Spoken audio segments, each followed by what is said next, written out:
into the intro to Power BI slides. You'll see here I've got two sets of slides, my Power BI Beyond the Basics and the intro to Power BI slides, because I'm going to jump back and forth between them. I might not use all of the slides. We'll just go and pick out the useful stuff. So we are now going to start doing sums, right? Or averages, or taking A from B, or dividing D by G, whatever it is we want to do. But in Excel, we live in Excel to create formulas, and we need to understand what those formulas are in Power BI.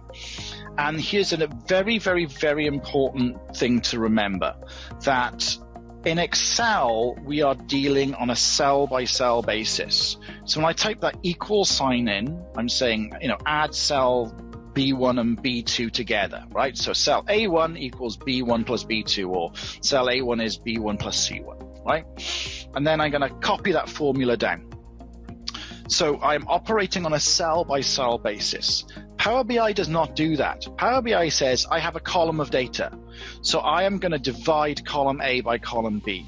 The individual cell does not exist. I am doing column operations, right? And this is hugely important, and it sounds limiting, but actually, in fact, the way Excel works is limiting. By doing by building calculations using columns of data and then filtering before or after the fact, we get to the same results, but in a much, much more powerful way. Okay, so the problem is we are still in a single flat sheet cell reference calculation mode, because we're used to dealing with Excel, where we need to get our brains, and if this is all we do on this course, this is a win. Our brains are now, I have multiple tables that are linked together, and I am multiplying this column by this column and dividing it by this column, and then applying these filters to bring my results down, right?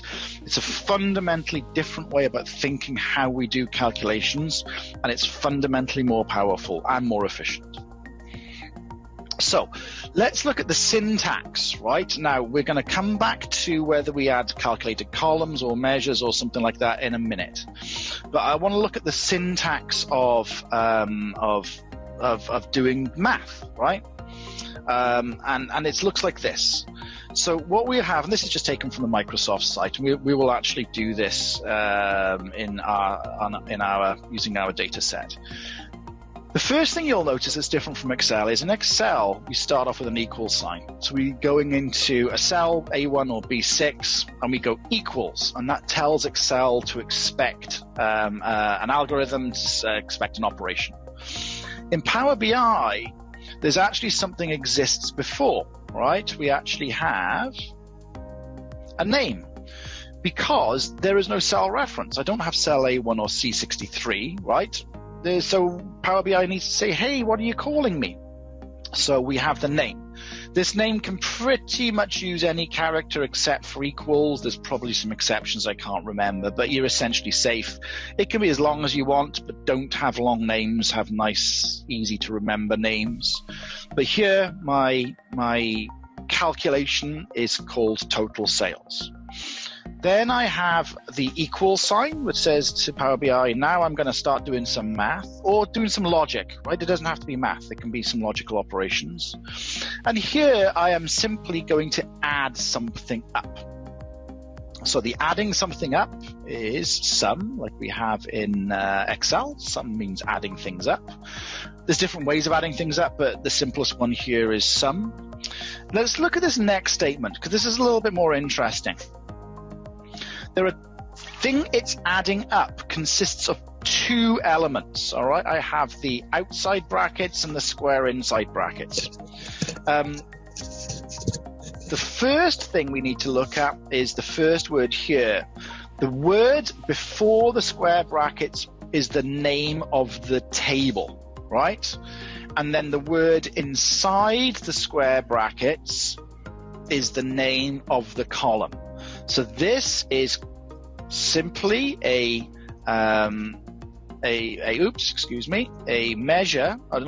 calculation called total sales. And total sales is the sum of the column called sales amount in the table called sales. Does that syntax work for everybody? Do you understand what I've just explained? Can I have some yeses, nos, or maybes in the comments? Good. Now, you're going to say to me, but in Excel, if I want a smaller range, I'll just go, okay, add up, rows A1 to A63, right? That does not exist. There's no such thing as row A1 to A63. What we do in Power BI is we say, I want to add up everything. Well, hang on, what happens if I want to add it up for just these customers, or I want to add up for this date range? Well, guess what we do? We put a slicer on the page that gives us a date range. We put a slicer on the page that says, please select customers. And we give the power to the end user to do that filtering for us. All right, so I want to choose this customer in this date range.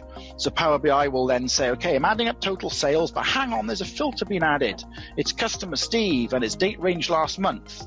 And then it will filter the calculation and just give you the sales within those filters, right? So it's a very different way of doing things. By default, I am adding up that entire column or averaging that entire column, and then after the fact, we will add filters to it. Now, there is a way of adding filters before, and we'll come into that either this afternoon or probably tomorrow. But for now, we're applying things to entire columns. Right, so we're all good with that. Now, the next thing I want to do is I want to talk about, I'm going to flip to my Beyond the Basic slide, because this actually has a better explanation of where calculations exist inside Power BI. So here it says 2. There's actually 3, and we're going to ignore the third for now. Let's think about it. If I am doing a calculation, right, and I say I just want to add this column up, I don't need to do that calculation until I say I want the sum of this stuff on a graph, right? So say I want to divide, I want to work out the average or the sum, or I want to find the minimum or the maximum or whatever statistical test you want to do. So I can create a thing called a measure, all right?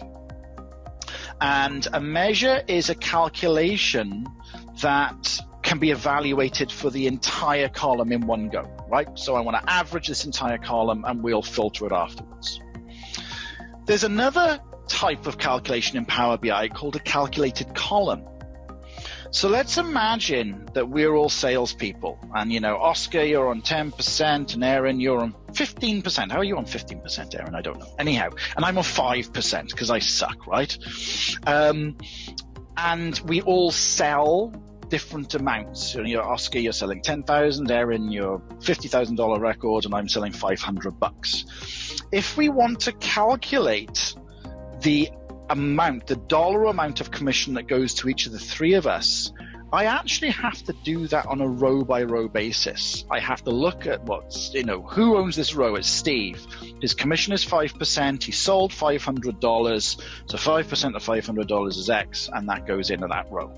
And then Aaron, you're on 15% commission. You sold $50,000. So what we need to do, what I'm saying there is that the calculation is actually row dependent.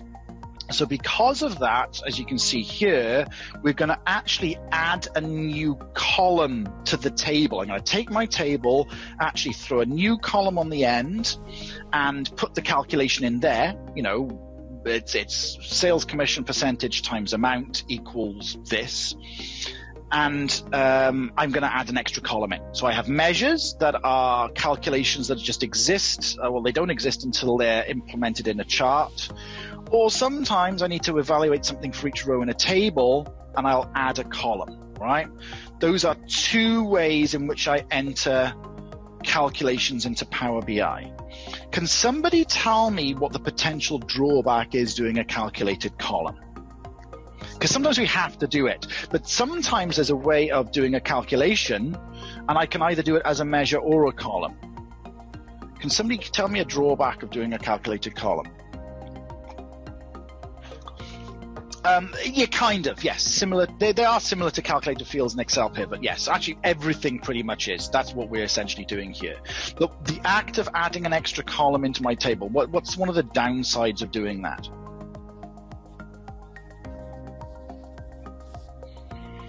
Slow. Why is it slow? Well, it's actually, okay, slow is a little bit misleading. I get where you're coming from, Alistair. Once the calculations are done, right? No, actually, no. It'll do the calculation anyhow. But that's actually an interesting insight there. So, assuming we don't make any mistakes doing the calculations, we should get the same results. The big thing is, what happens if you've got a table of 5 million rows? What have you just done by doing a calculated column? Either somebody can jump on, or they can. No, we can link to the column. We can link to that column. That's fine. But what we just done, got a table that's 5 million rows long. We've added a calculated column to it. What have we just done to our data set? The file gets larger. I've just added 5 million new records. Absolutely, right? Whereas a measure, it'll say, I want to average this column. It'll look at the filters first. It'll say, well, I'm just filtering this date range. I'm only filtering for one person. So it'll actually do the calculation of far fewer records. So the rule of thumb is try doing measures first, and if you can't do measures, then do columns, because it's computationally a little bit more efficient. Okay, so that's all we're saying here in terms of these slides, columns v measures. Now, I am going to come back to this. We are going to do one thing. I like housekeeping, right? You can see xref, xref, xref. So let's think about it. We talked about measures and columns. If I wanted to add a column into my data, all right, then I would, I'm going to go into the data tab. Sorry, just joining, we literally just started. If I wanted to add a column into my data, right, you know, it makes sense to have that calculation as part of the table, right? It would just be added onto the end. But measures aren't a column. They aren't anything. They're just this calculation that's only going to be executed when we put it on a chart. So where do they live? Well, they get associated with a table. You see here I'm clicked on accounting transactions. If I sort of hit this thing called new measure, that measure would be associated with accounting transactions table. But I don't like that, because my measures can be a little bit of this and a little bit of that and a little bit of something else. So I like creating a table just for measures, okay?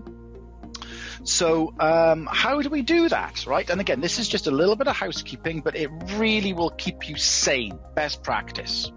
So I am going to do this, and everybody please follow along. Let's take our mouse and click on this Enter Data button. Okay? Ta-da. Now, I am not going to do anything here. I'm not actually going to enter any data. What I am going to do, let's go down to the bottom. We see where it says Name and Table. I'm going to rename this table. I'm going to put an underscore in.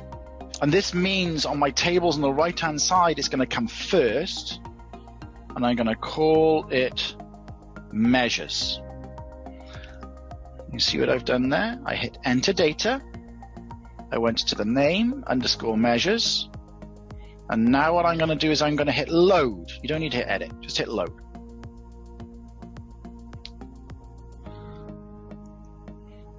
And it takes a couple of seconds to do its thing. But now look at what I've got here. I have a place where I can keep all of my measures, all right? Very, very, very important thing to do, right? Well, it's not, if you don't do it, it's fine. It's just your measures end up all over the place, and it's just a pain in the backside. So let's do a measure, right? What I want to do is I am going to just add up. I only have one column here, all right, that actually has numbers in it. I actually have my journal voucher item amount. So before we added up sales, let's create a measure that adds up that amount, right? Why not? Let's just do that. So the first things first, There we go. So the first things first, I am going to click on the place I want my measure to live. And I'll show you how to change this in a little while. But let's click on, this thing that says measures. Oh, I've got a little bit of echo coming in here. Can everybody make sure they're muted unless you want to speak? Now what we're going to do is we are going to come up here, and you see it says table tools. I've got new measure, quick measure, new column, new table. But also on my home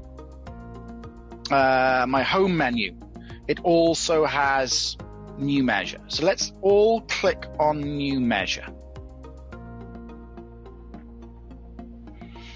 So we'll see now, this looks a little bit like Excel, doesn't it? I've got this formula bar at the top.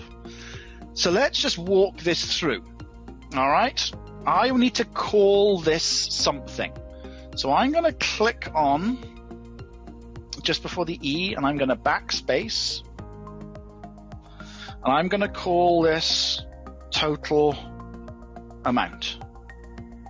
I know there's credits and debits and stuff like that, but we're just completely ignoring that for now. I'm just adding everything together, right? So remember the syntax. Everything to the left of the equals is the name of the thing. I can use special characters as long as they're not an equal sign. I then have equals. Now I am going to start doing my formula. And in the same way that Microsoft Excel starts to auto-populate, so does Power BI. So I'm going to start typing sum. Oh, you can see it's giving me a selection. Now I go U, substitute with index, a whole bunch of different things. SUM, it now gives me the things that begin with sum. All right. Now what I'm going to do here, I could choose any of these, but I want this first one. I'm just going to double click on that first one. And we can see now it's opened the brackets for me. And it's saying, here are all the things you can try and sum, right? A whole bunch of different stuff. I can now, because some of these are actually numbers, right? But some of them are a bit meaningless. So I could sort of scroll up and down and try and find my column I want to sum, or I can just start typing. I know it has the word amount in the title, so I'm going to start typing amount. And you can see just by starting to type the word amount, it reduces the options for me, right? It automatically filters. So now I could hit tab if I wanted to. I'm just going to hit and double click. And you can see now, let's look at this. Here is the name of the table. And going back to a question earlier on about using special characters at the beginning of table names, note that the table is set inside single quotation marks. So if I had a dash, that would be fine. And here in the square brackets is my column name. I am summing this column called Journal Voucher Item Amount. Here is a thing that drove me nuts, and it will drive you nuts. It does not automatically close the brackets, right? So what I need to do, and what we all need to do, is to close the brackets, okay? Now what I am also going to do, I don't know what you called your column, all right? But I'm going to copy and paste this regardless into the chat. If your column name is slightly different, it isn't going to work. Okay. And I'll come back to these other things in the chat in a second, okay? But I just want to make sure we've got this. So here is all of my stuff. I'm going to hit the tick, and it's going to execute that calculation I've just done. And look what I've got over here on the right-hand side. I now have a measure called total amount, okay? Now, did everybody manage to follow that? And did you manage to get something like this to exist inside Power BI? Cheryl is a no, Oscar's a yes. Okay. So Cheryl, where did that not work? Actually, let me just check the chat first. Let's go to chat, and then we can go back. Okay. How do I add the measure table? I'll come back and I'll show you that in a second. Okay. Okay, that's that. Okay, so whoever's on the iPhone let me know, just type in what you want me to repeat. Oops, and yeah, I did send that to you. Okay, hang on. That's everyone in meeting. There we go. That's the thing there. Half. Okay. Okay, so a quick one. I'm just going to repeat the table. So how did I create this measures table? I went to my home tab. I hit enter data. And in the bottom where it says name, I called it underscore measures. I'm going to call this underscore measures 1. And then I hit load. That's how I created the separate table on the right-hand side. Now, we need to test to make sure that this thing is working. So I'm just going to go to a new page. A very useful thing to be able to do is if we look at our visualizations, there's a whole bunch, but there's one that says 1, 2, 3. That says card, right? This returns a single number. So let's click on card. And now I have a blank thing. Let's just drag where it says total amount onto fields. Okay, 32.04 trillion. Some of these are debits, some of these are credits, I know, but it's just adding everything together. Note something. Note that even though this measure is taking its data from a currency field, this measure itself is not set up to be a currency. So I'm going to click on the measure, and notice now at the top under Measure Tools, or in an older version of Power BI under Modeling, I now have my Formatting tab. I'm going to click on Currency General, and now we've got $32.04 trillion in total in this data set. Okay, I'm going to flip back to the chat. Bear with me a second. Okay, so we don't need a table for the measures. We don't explicitly need to have a table for the measures. This thing can live inside this thing that says accounting transactions. The problem is when you've now got a Power BI file that has 35 or 40 measures, because we'll see how we use smaller measures to create bigger ones.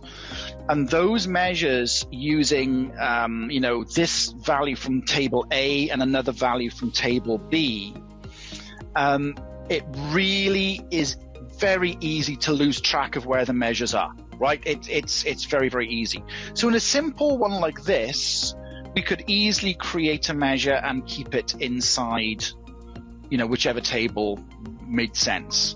It is best practice if we think our Power BI file is going to grow in size. I've got some Power BI files where I've got like 250 measures in them, right? I actually have multiple measure tables.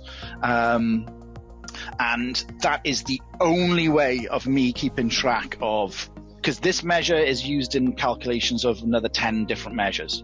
So it really, really, really is best practice to do it. Unless you have a simple file. If you have a simple file, you don't need to do it at all. But I highly recommend you do. I just want to show you guys how to move things around. If you've created your measure that's in a different table, all right, you can click on it. So I clicked on total amount. Follow my mouse. You see here it says home table on the left hand side. I can choose to move that measure to any one of these tables. So if you create a measure in the wrong table, you can move it, or if you think you have too many measures and you want to get them all together in the same table, then you can create a new table and just move them around, right? It's easy to do. So it's you can start off with them all being separate and then move them together. No problem. A final thing on the measure table, you still see here we have a column of data. It says column 1. I just want to get rid of it. Is what an option in the old chat? Oh yes, it is. You can still move measures around. It just doesn't say home table here. I think in the modeling tab or even on the home tab, it says home table. It's there. I know it's there because I've used it a million times. I just can't remember exactly where it is. To tidy my measures table up, you see where it says column 1 and I got 3 little dots by it. I am just actually just going to select column 1, select the 3 dots. I'm just going to delete it. I don't need it.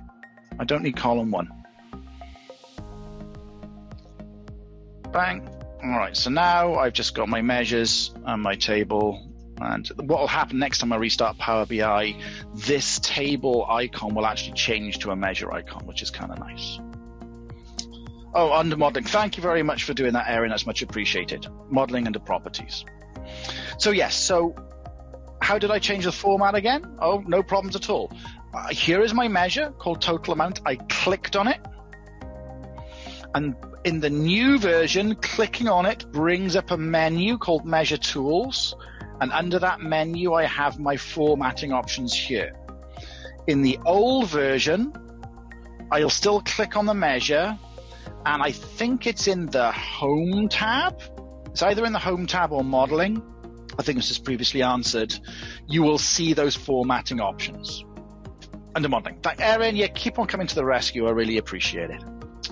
All right, so where is the original bar chart? You see I've got 3 pages down the bottom down here. Page 1, page 2, page 3. So those bar charts are just on another page. We'll worry about different charts tomorrow. I just want people to be able to do a measure and do a calculated column. No problems at all. So we've done a measure. Now what I want us to do is to do a calculated column. Now, it's going to be a little bit contrived because in this data set, we only have 1 number column. Let's go follow my lead. Over here with a mouse, click on the data tab. And let's go and click on my accounting transactions table. So here, you haven't calculated the measure. The measure just exists. So who is that? That was, oops, bear with me a second. Dun, dun, dun. So that was Cheryl. I came in too late. You haven't, that's okay. Did you manage, so tell you what we'll do, Cheryl. We'll do the calculated column. Can you stay on just for 2 or 3 minutes once everybody's done and I can walk you through the measure? Perfect. All right, we'll do the column. We'll still finish at 2:30 or just after, and then Cheryl and anybody else that wants to stay on, it'll literally take 2 minutes and we can do it then. So let's go to our accounting transactions. So click on our accounting transactions table. All right, and click on our data tab. So we have a journal amount, $180, $101. Do you know what? Okay, we're going to do something that's really stupid. Does anybody object to do something really stupid? Good, because we're going to do something stupid anyhow.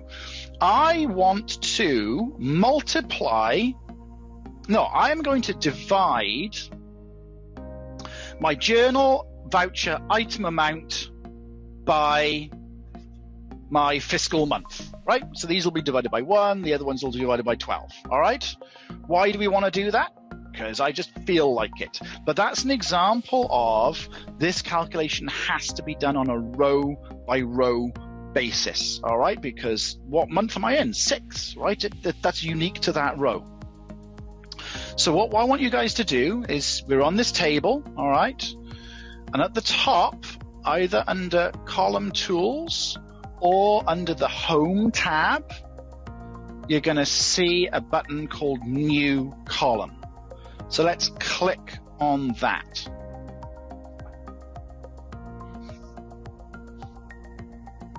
All right. So now we'll see this new column appearing on the right-hand side and exactly the same formula bar that we saw earlier on. So what I want us to do is just overwrite the word column with, oh God, amount divided by period, month. I don't know, call it whatever you want to. Call it Bob. I mean, you know, call it armadillo. It doesn't matter, right? I'm just calling it that so I can find the column again. Now, we could just use the slash operator. You know, select this column, slash divided by the other column. What is the problem with doing that? Can anybody hazard a guess of what error may pop up depending on the data set? If I just went, you know, column A divided by column B, what might happen if I just did that?